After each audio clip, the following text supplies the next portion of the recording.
সবচেয়ে গভীর একাকিত্ব তখনই আসে যখন মানুষ কথা বলেও শোনা যায় না।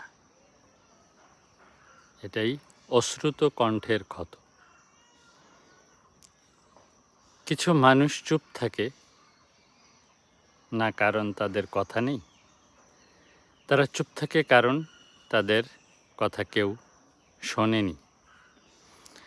সে কথা বলে, মতামত দেয়, অনুভূতি প্রকাশ করে, কিন্তু ধীরে ধীরে বুঝে যায় তার কণ্ঠের কোনো মূল্য নেই।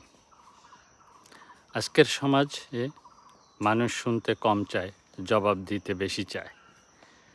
ফলে অনেক হৃদয় অশ্রুত থেকে যায়। মনোবিজ্ঞান বলছে দীর্ঘদিন অবহেলিত হওয়া, মতামতকে গুরুত্ব না পাওয়া এবং আবেগকে উপেক্ষা করা মানুষের মধ্যে তৈরি করতে পারে আত্মবিশ্বাসহীনতা, আত্মগোপন প্রবণতা, একাকিত্ব, মানসিক ক্লান্তি এবং নিজের মূল্য নিয়ে সন্দেহ। অনেক মানুষ ধীরে ধীরে কথা বলা কমিয়ে দেয়, কারণ তারা ক্লান্ত হয়ে পড়ে নিজেকে বোঝাতে বোঝাতে। বাঙালিয়ানা আধ্যাত্মিক দর্শন তাই বলে, প্রকৃতি কখনোই নীরবতাকেও অবহেলা করে না।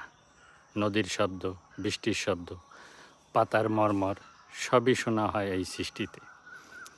মানুষও তাই, প্রত্যেক হৃদয়ের একটি ভাষা আছে, যে ভাষা শুধু কান দিয়ে নয়, হৃদয় দিয়ে শুনতে হয়। যখন মানুষকে বারবার থামিয়ে দেওয়া হয়, তখন সে শুধু নীরব হয় না, সে ভিতর থেকেও দূরে সরে যায়।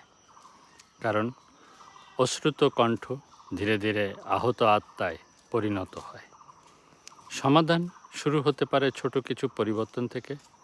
মানুষের কথা শেষ পর্যন্ত মন দিয়ে শোনা, মতামতকে ছোট না করা, সন্তান, সঙ্গী ও কাছের মানুষকে অনুভূতি প্রকাশের সুযোগ দেওয়া, তর্ক নয়, বোঝার চেষ্টা করা, নিজের অনুভূতি চেপে না রাখা, মালিক স্মরণ মনে রাখা।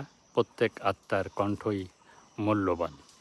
কারণ মানুষ শুধু কথা বলতে চায় না, মানুষ চায় কেউ তাকে সত্যি সত্যি শুনুক। যে মানুষ শুনতে জানে, সে শুধু সম্পর্ক বাঁচায় না, সে একটি ভাঙা হৃদয় বাঁচিয়ে তোলে। সবচেয়ে বড় উপহার কখনো কখনো শুধু মন দিয়ে শোনা।